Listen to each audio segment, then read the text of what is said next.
Amen. So, nagbuntag sa tanan.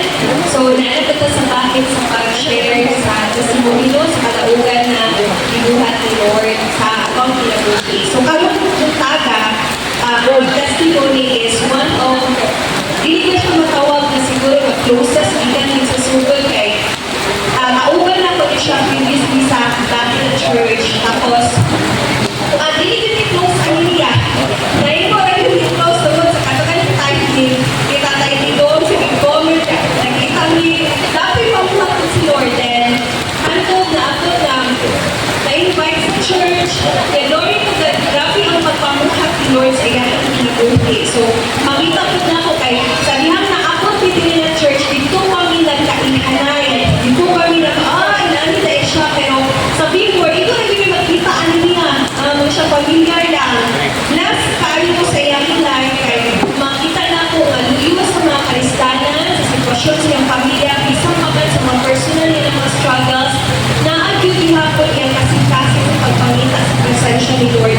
Sama ganina sa Jeremiah 29 verse 11, I believe, isa din na siya sa mga verses na ni-speak ko sa iyang heart na ay tako na plano o katiluan ang Ginoo sa iyang kinabuhi. So, sa wala na pagwagawa, akong tawagan ng share sa testimony, si Casey or si Gracie May Caballero.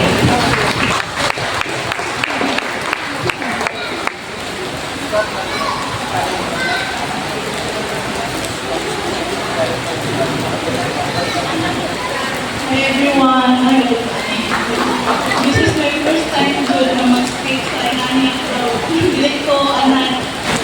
So, good morning.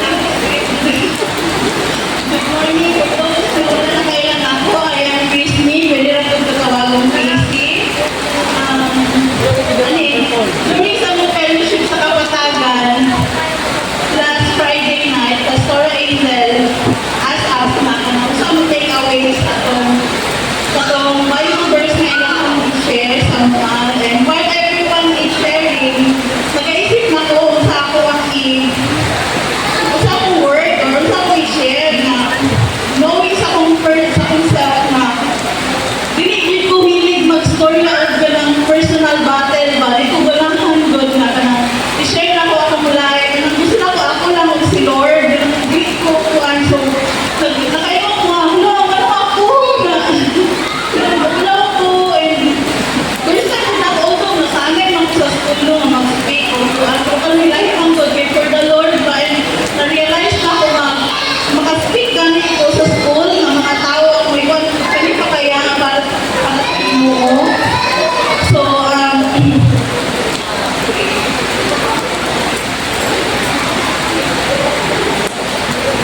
and ako po sige na ako question si Tina, ako dyan ang mag-testimony. Di ba ako dyan kung hiingan ni Pastora Aizen eh.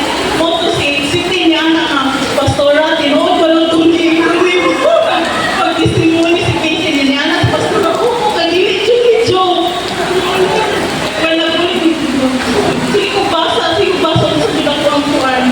Sa dyan ako ang i-share ba. So, anay kami, kakong mag-stop lang niya, ang prayer meeting ni Pastora Ato, kaya na siya ma-release all your worries and doubts. And dito ko, grabe na akong hilak dito, katumingon niya nga release ang worry o ang doubts. Kaya, last Monday, na-worry ko, ako ba naman ang worry ko, ako dapat ikaw worry. Wala ka pa kaya naman, wala ko gana. And Friday, ring-hop na mo sa school, prior pa niya na si Tina, congratulations Casey, kay maunang good day, anak ko ni Tina, ay wala ko gana, mo-attend, ano siya, ano man, anggot lang, anong na-worry ko, mawaman ko dapat ikaw worry, sabot yun sa akong na-feel, huwag ko sabot na nung na-feel na ko to, and maunay ko kanang, dalaon tayo ko minuwa dito sa fellowship, atong Friday, and mo na dito ang kuwan na nung na-worry ko, and dapat dili-dili ko mag-worry kay siya dyan ang ko ng master sa ang life. So, and aside nawala ko na po ang excitement sa among graduation. Muna na, oh, kit ko ba kayo? Ano ka?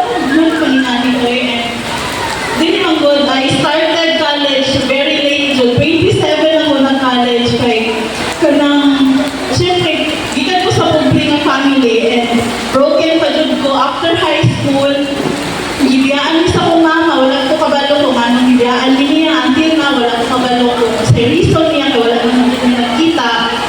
And so, mga aking mga younger brother, duha ka buo, gagmay pa sila. And ang mga ate, hindi ko na tumatay. And kanang, ulay laing mag-step up para sa ilaha. Kaya kung papa farmer ka, wala ko'y kangita. So ako, kailangan ako mag-step up para sa kong mga manghod. So nagtrabaho ko sa Davao niya. Ako nag-provide sa ilahan. So nanato sila, nag-graduate akong isa ka manghod of high school. Ako isa ka manghod na high school na po. And after that, anak ko sa kong papa na, pwede kong eskwela kong college balik. Dili man ako mag-bother ninyo. Ako man mag-provide sa kong kaugalingon. Ako magpa-eskwela sa kong kaugalingon. Di ko mangayo ninyo. And kag-istorya na ako to siya kay gusto ko makahuman dyan ng college. Grabe ako ang kuhaan dyan na. Gusto kong makadegree. Kaya wala din makadegree sa among family. And may anak ko na ako'y kuhaan ko. Gusto din ko mag-college. And wala ko kabalo ka. Ingana di kalisod mag-college. Ingana kalisod na ikaw mag-provide sa mong kaugalingon. Ikaw mag-provide. Ikaw pag matutok sa mong kaugalingon. Ikaw mag-parent sa mong kaugalingon. Ingana. Wala ko makuhaan ba nga. Ingana di siya kalisod. And praise God lang yun no nga. Even lisod kaayo ang kinabuhi sa working student. Kinag-working man ko. Ako tanan. And lisod siya kaayo. Pero dili kinakamakuan nga. Maayo yun ang ginoo sa kuang life. Kaya mas sa kalisod ang college. Kung sa kalisod ako ang nagian. I remember third year ko na I remember third year ko na nipahawa ko sa kuang landlady sa boarding house. Kaya wala ko'y kabayan. Nagdala ko sa mga sirina nagulog ko sa waiting shed. Pinapataon na exam na ako. And wala akong kabayan sa competition. Wala akong tanan. Kasi wala ko yung pliti. Wala akong kuhan. Ano lang yung Lord mo. Graduate yun ko. Whatever happened, hindi ko pag-graduate ko. Kaya mo idala din. Wala kuhan ba nga. Kaya everything is possible ng Diyos. Basta naa si Lord. Wala yun yung posible. Kaya karoon nga, pag-graduate ako kay God's grace ko July 11. Kaya maayo din kayo ang ginoo. Kaya wala din ko niya ipasagdan. Wala din niya gikawang ang tanan. Maging faithful lang din ko sa iya ha. Nag-obey lang din ko sa iya ha. Ako lang din siyang ginakuan. Siya din akong friend, siya akong mama, siya akong sa tanan akong kuan. Wala din ko, Lord, ikaw lang din bahala na ako, Lord. Mo-obey lang din ko, kuan lang din ko si mong manto. Wala din ko yung mabuhat kung wala ka. Mapinakuan, wala din ko yung mabuhat kung wala ka. And nakagani ko, wala magnaot ni sa banya. Nakita na ako sa verse kay Jeremiah 29:11. Mawagin ko akong isulat yun kay wala na ako isulat na ako nga Jeremiah 29:11 nga maadot siya dahong plano and not to harm us yun. Kuan yun si Lord ang and makaingat yun ko na maayo yun si Lord and kailangan lang din nato mag-obey, kailangan din nato maging faithful sa iya kay faithful to kayo siya maskin pa o unsa ang sitwasyon o to kuan man ka ng lisod ka ayo gani ngayon ka ay be faithful lang sa Ginoo kay pag naana ka sa hard galing situation lisod ka ayo na pero you have to be still yun. You have to be still know that He is God. He is very very merciful yun.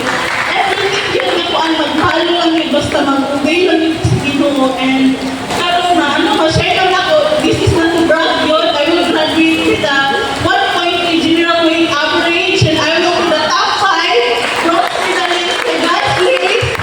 Truly God made all things beautiful in His time. To God be the glory.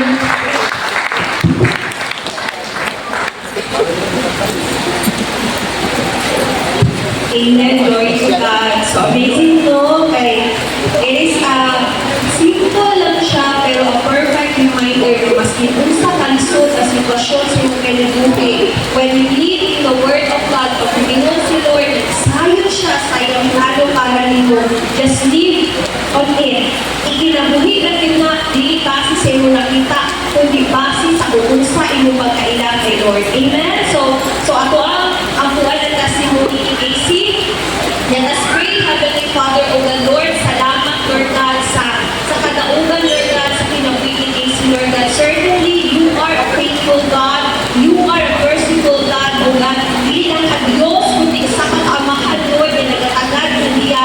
Lord, we pray, Heavenly Father, continue to bless her, Lord God. Isang mga Lord, sa nagkulat pa ng umaon, Lord God, I believe and we believe, Heavenly Father, na nindot, Lord God, ikaw plano ka niya. Ang mga pag-ampo, Lord God, hindi ang kinabuhi. Continue to bless her, Lord God, even sa desisyon niya pag-apuhaton, Lord God. Ang mga pag-ampo na ikaw kayo, Lord God, ang mahinog posasyon, kanunay sa kinabuhi, sa desisyon, sa pataglakan na pagkahimuon, O God. Lord, continue to bless her, not only her, but also her family, Lord God. We pray for the salvation of the whole family, Lord. Ikaw kayo, Lord God, makakuban, kanila, kaniya, Heavenly Father. And we pray, Lord God, hindi naman mag-isip, kundi sa kinabuhi, sa katapusan, Lord God, ikaw, sa Lord, kung magapamuhat, O God. Salamat, Lord God, sa kadaugan. Lord, kayo sa kalistanan, faithful ka, Lord, na nagauban, nagagriya, o nagladasig ka na mo. Lord, we are not just victorious kay tungkol sa unsa na naangkon na mo. We are victorious because we are serving and we have a great God, Lord God, pinuod na bimbuhi, Lord God, ugamhanan sa labawon sa tanan. Salamat,